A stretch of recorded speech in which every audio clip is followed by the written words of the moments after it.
I'm Jake with the Dialed Cycling Lab, and I'm here with my buddy Lance. I'm Lance Hepler with the Dialed Cycling Lab as well, and the best mustache in the Pacific Northwest. That is so he's been told. I've been told that. Today we're here to talk about the BMC Fourstroke 012. TWO. What's up with BMC and their naming? I don't know. It could be way cleaner if they just gave each model a number, but it's the 012 because there's an 011 and there's an 013, and that's all. Yeah, it's too much. Kind of crazy all over the place. They do a fantastic job with paying attention to detail and the design of their bikes. Naming, not so much. I'll have to talk to them about that. But basically, BMC is a bike that we carry here at the Dialed Cycling Lab, and that's my choice. We had all of the choices in the world when we first started doing business, and when we first started supporting our team, we chose BMC for a reason because we think they make a fantastic bike and some of the best bikes on the planet. They do make a great bike. It is a fast bike. They make lots of fast bikes. They have lots of different ranges of things. We've been racing on them for the last couple years, and we love BMC bikes. Yep, good stuff.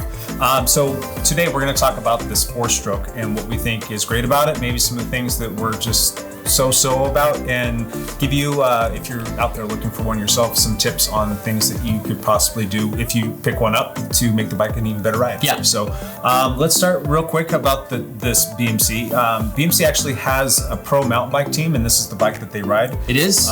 They've had world champions riding on the Fourstroke, and this is their latest iteration. This bike that we have right behind us here, this 012, if you will, Fourstroke, has the latest and greatest geometry. It is a little bit different in that it's a 2020 versus the 2021 bikes that are coming out. But for all intents and purposes, it's pretty darn much the same bike, right? It is. This bike is built for cross-country mountain bike racing, not downhill mountain bike racing. It's a cross-country mountain bike racing, so It does have full suspension, rear suspension, and front suspension. That can be dialed in a little bit, but that's what this bike is built for, to race cross-country type race. Now, for the 2021 bikes, they did come out with a new long travel version. So you go from 100 mils of suspension to 120. So that gives you a little bit more squish for those that like to get a little bit more daring on some of that downhill, more technical stuff that require a little bit of that. So, but for the bike that we're talking about today, the 2020 version, it's a fantastic build. It has a lot of good qualities about it. So let's talk about some of the things that we do like about the bike. One of the best parts about it is this race application dropper. So it's actually a dropper seat post. It comes pre-put in there. Instead of having to add a dropper post on your own, it already comes with one. This is one of BMC's design, so it's actually very clean and it works really quite well. At first glance, you don't even realize that there's a dropper post in there, so it's super clean, and that's something that BMC does really well with a lot of their bikes, is just clean and attention to detail. Making sure that it works and functions extremely well, but also is aesthetically pleasing, which is something I quite like about the bike. The geometry of the bike. What do you like about the geometry of this bike, Lance? Well, I rode the 2 years previous model, and I raced it for several years. This model, it has a little bit different head angle. It's a little bit slacker. So it's a 67.5 angle on the front, this front head angle right there.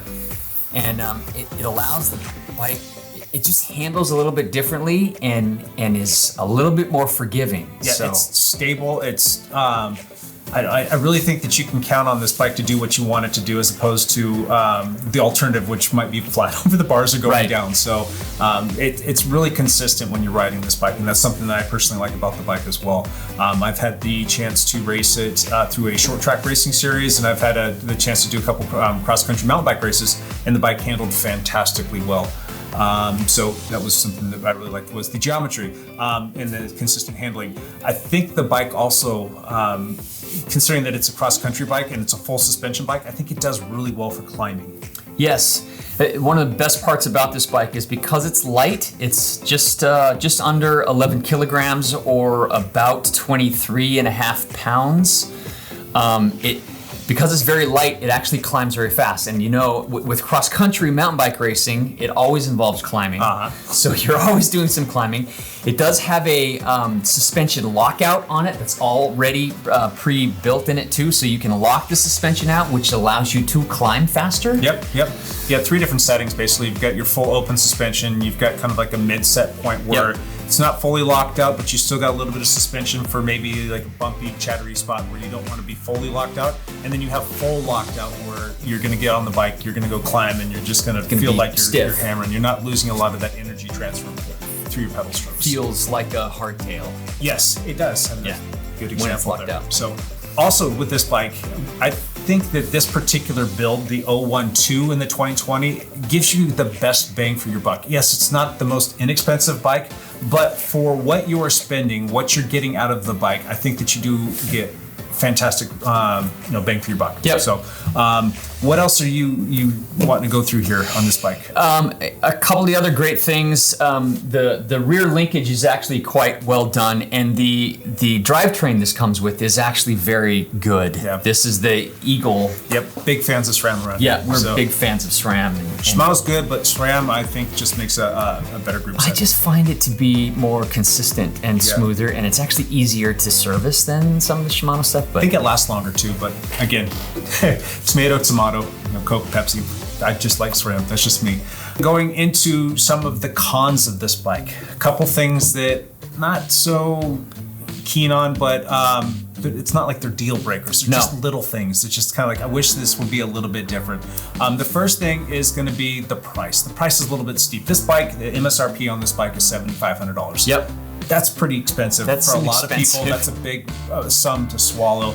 But again, you do get good bang for your buck. Yep. In terms of like comparing it to the next model up, the 011 is what, $3,000 more? It's about $10,000. Yeah. The total cost is cost is about $10,000. If I'm not mistaken, though, that's for the 2021. The 2020 model was, I think, it was closer to $11,000. Yeah. Got to go double check on that, but for whatever it's worth, it's a lot more expensive to go up a model, and I don't think you're really getting too much return in terms of like, usually you would think, all right, it's gonna be significantly lighter. Well, it's not. It was a half a pound lighter. So you've got a half pound lighter. You've got you might get a little bit more performance out of like some carbon wheels. They might spin up a little bit differently than some alloy wheels. You're gonna get a lighter group set that might have some marginal gains to it, if you will, and then you do get the upgraded fork and suspension setup. So that's a good thing. Yeah, it has different fork and suspension. It has the Axis drivetrain, which is fantastic. Yep. And it's yellow instead of black. So that's the first thing, is the price. The second con is love the linkage, love the suspension, don't like servicing it. You're gonna have to probably either take it to your local BMC dealer, or you're gonna have to drop about $100, if I'm not mistaken, for their service that they sell. Yeah, and then you're gonna have to do that about once a year, and it works really well. It's not gonna be one of those things where you lose performance on the drivetrain, not the drivetrain, but the suspension. You're just gonna start to get those squeaks that you don't want to be listening to when you're out riding a bike. Right. Like I always say, if a bike's making noise, it's telling you something's wrong. Gotta fix it. And I just don't want to have to service something once a year, but it is what it is. It's kind of one of those things, like that's what you get with it. Yep. Another con, not a huge con, it's just these tires. These tires are actually solid tires. They're just not the lightest race tire that you might want to use in a race situation. And this is a racing bike. Yeah, you're buying your race bike. You want to have racing tires on there. They work well. They hook up really well. I've probably put hundreds of miles on that particular tire set, and no flats, no torn sidewalls. And here in the Pacific Northwest, we're dealing with a lot of roots and rocks and ruts and things that can wreak havoc on your tires. And these guys have stood the test of time. They're just not the lightest weight, but they hook up pretty well. But they hook up good. Pros and cons there on both sides of that tire. So, the last thing is the dropper seat post.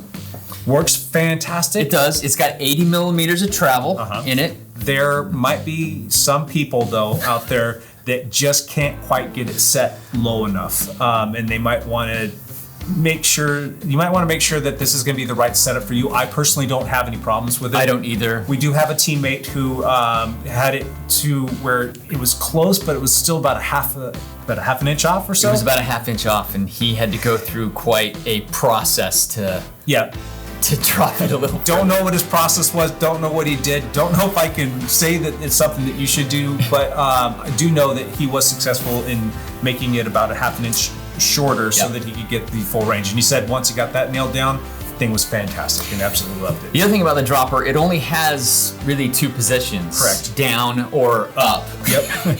And so sometimes in a race situation, you want to feather it down a little bit. You don't want it all the way down, or you don't want it all the way up. And I just wish there was a little bit, another option in there. More options would be fantastic if you're listening, BMC. And then that's it for the cons. I mean, the bike is fantastic. It rides super nice. Don't want to sound like a homer, just trying to sell BMC bikes. I'm giving you my honest opinion. And this is from riding this bike for a couple of years now, this particular geometry. What's funny is, I've been racing mountain bikes for about 3 years or so. And I got on this bike. I put about 300 miles on this bike. I've had it for a couple months. Not this bike, but the one that's in my van. But looks just like it. It looks just like it.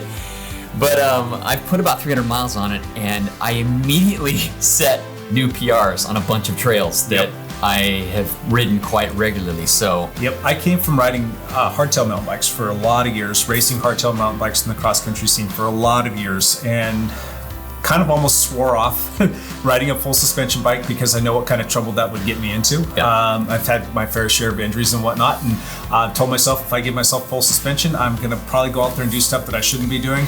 Well, fast forward to me needing to get a mountain bike because I had sold a mountain bike and I was going to get another hardtail, but BMC was completely out of stock, so I went ahead and got a Fourstroke because I twisted my arm and got on it and went, oh gosh, I just fell in love with this bike. So it really does handle quite a bit like a hardtail when you want it to, but that full suspension is so buttery nice. I just consistently have to remind myself not to go too nuts, so I guess I'll stay away from that 120 travel. So, but yeah, it rides really nice, and it's just a super great bike to be out there doing your thing on the racing scene, as well as just going out and riding it with your friends. So, for those considering this bike, let's say you went out, you got yourself this bike, and you're ready to go do your thing. A couple things that we can recommend to get this bike really just dialed into you and set to you. First one would be the suspension. It is a mystery on how to really set up your suspension right. I shouldn't say it's a total mystery because there's lots of YouTube videos and things how to do that, but it's a little complicated to actually dial in your suspension. But if you spend a little bit of time to get your front fork set up right and your rear suspension set up right, it can make a difference on how it responds, which will make you faster. Yeah, so my point is just know that bike is going to come and it's not going to be set up specifically for you. It's going to be just in a general setting that's going to be for just broad spectrum, but dependent upon your size, what kind of riding you do, where you ride, you're going to want to set up the suspension based on that, and take a little bit of time to tinker with that to make sure that you get it really honed in on where it's going to best suit you. Correct. Another tip: convert these tires. If you want to keep these tires, they're great tires. The first thing you should do, though, convert them over to tubeless. Make them tubeless. The bike actually comes with the valve stems for it, so really all you have to do is pull out the tube, throw some sealant in there, set them, and go ride the bike. They actually set up fairly easy. With these rims, these DT Swiss aluminum rims, they took the tubeless tires great. Yeah, the first one when I set it up, the very first time I set it up, you typically have to use a compressor to get the bead to jump on. I did it with the first one, and it went on so easily. I'm like, I wonder if it will work with just a standard pump. It did. It went straight on with the floor pump, jumped on the bead, golden. Haven't had any issues with it, and just got to put a little bit of sealant in every few months, and you're good to go. So that's that. And the bars, the handlebars are super wide. Not everybody likes riding with a 720 millimeter bar. It feels a little wider. Just know that you do have the capacity to narrow those up if you're a little bit narrower over stature. So I'm not a real big guy, but when I got on the bike and it was wider, I thought, oh, this is way too wide. But then I found that when I was climbing, I could generate a little bit more force with the bars, and I climbed better with them, so I have not. It has a lot of upside, but the times that I don't like them is when you're riding in very thick forested areas and you're hitting some single tracks, and the next thing you know, you've got trees. It's really easy to grab that if you're hugging a corner and that clip a bar. Oh, that's just not happy times. Or if you're riding in a group in a race situation, they can be. Yeah. So I think for me personally, a 710, 700, that's ideal for me. And I've got a little bit wider shoulders. I do like the stability of having that wider bar. I do like it for climbing reasons, but I think if I were just to kind of average everything out, just trimming up just a tiny bit might be in my personal best interest. For you, that might be something completely different. Going back to the tires, maybe consider a lighter race tire. You can actually cut out a bit of weight. You can? By going with a lighter race tire. If you want to get this bike closer to, say, 22 pounds or 22 and a half pounds, you can do that just by getting rid of the tubes, getting a lighter race tire. Consider adding a power meter. Yeah, I have not added a power meter to my bike yet, and it irritates me every time I ride the bike that I can't see my power numbers. You can add a power meter. It's just a lot of the power meter companies right now are totally back ordered, so it's hard to find one. And there might be the purists out there that's shaking their head right now saying, I don't need a stinking power meter. Yeah, you're probably right, you don't. But for the people that like racing and training, it's a lot of fun to have it on this bike just to see how you perform, and you can start to quantify your fitness gains with how fast you're riding, and then you can start looking at some of your power numbers in relation to how fast you're doing stuff, even like the downhilling stuff. It's kind of neat. It's just a fun thing to have. One of my keys in racing a cross-country race is to gauge yourself on the climbs. If you're going way too hard on the climbs, you can gas yourself. And the best way to gauge yourself, I have found, is by setting a power limit and heading with those. So. Okay, so a couple last things in closing here. Let's compare and contrast this bike, this Fourstroke 2020 Fourstroke 012 to the 2020 011. And let's look at the pros and cons of what you get here, or just basically what the cost difference is going to get you. So if you're going to go up a tier, you're going to end up spending about another $3,000. $3,000. And in that, you're going to get some carbon wheels. You're going to go up to the Eagle Axis group set. You're going to get the upgraded Fox fork and shock. And you're going to drop, drum roll please, about a half pound. A whole half pound. So and it's yellow instead of black and red. So for some people, that might be the way to go. That might be the holy grail of bikes for you. Hey, great. For me personally, I'm going to want to drop more than a half pound. I'm going to spend an extra $3,000. That just seems like a lot to swallow. So again, I'm going to probably default to this bike right here. Now, if we go from the 012 that we're looking at again right here to the 013, go down a tier, you're going to save about $2,500. About $2,500 cheaper. But you're going to now be running the Shimano Dior drivetrain. Yep, different drivetrain. We already set our piece on that. Not that Shimano's a bad drivetrain, it's just a little bit different. I think the gear ratios on this guy are a little bit more solid. They are. Yep. You're going to get a wheel downgrade, so you're going to get a little bit heavier of an alloy wheel. Yep. And you're going to gain almost 3 pounds. It's 3 pounds heavier. So just have to look at your budget and it's black and gray instead of black and red. Okay. Yeah, well, to each his own. So anyway, that's our 2 cents on this bike. I think it's a great bike. Maybe we'll have to go out and ride bikes soon. Let's do that. I'm going to race it this weekend, actually. Awesome. So, all right. Well, we appreciate you coming by. Check it out. Stop by and say hi, and don't forget to like and subscribe. Thanks, man. Thanks. Bye. See all the birds and all the bees and all the trees.